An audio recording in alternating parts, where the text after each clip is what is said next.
بسم اللہ الرحمن الرحیم۔ اقوال حضرت سخی پیر مدظ اللہ العالی۔ نمبر 1، ترکی خلافت کی طرف بڑھ رہا ہے، مسلمانوں ہر محاذ پر ان کی مدد جاری رکھو۔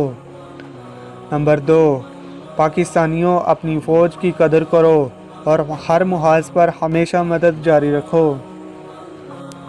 نمبر 3، دجالی لوگوں کو گمراہ کرنے کے لیے جدید شعاعی ٹیکنالوجی کے ذریعے عجیب و غریب تماشے دکھائے گا۔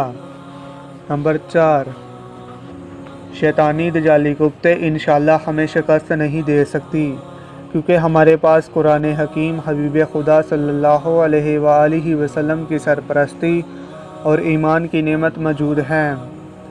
نمبر 5، شیطانی دجالی حملوں سے محفوظ رہنے کے لیے عمل قرآن و سنت میں پناہ حاصل کرو۔ نمبر 6، شیطانی دجالی قوتیں شعاعوں سے پہاڑ کو پھاڑ سکتی ہیں، لیکن سچے ایمان والے کا کچھ بھی نہیں بگاڑ سکتی۔ حق الیقینی نور ایمان والا ہی روح قرآن و سنت پر عمل کر کے یقینی نفع حاصل کر سکتا ہے۔ نمبر 7، دجالی جنگ میں پاکستان کے کالے جہاز دجالی اڑان تشتریوں کو چن چن کر تباہ کریں گے۔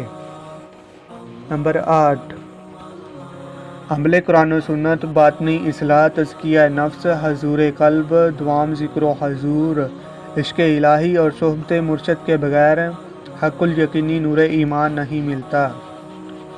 نمبر 9، ترکی طیب اردوغان مجاہد کی سرپرستی میں اسلامی خلافت کی طرف بڑھ رہا ہے، ان سے ہر طرح کا تعاون جاری رکھو۔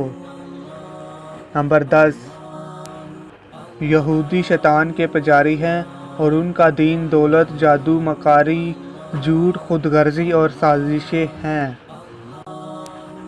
نمبر 10، یہودیوں نے پہلی 2 عالمگیر جنگیں کروائی اور اب تیسری عالمگیر جنگ کرنے کی تیاری شروع کر دی ہے۔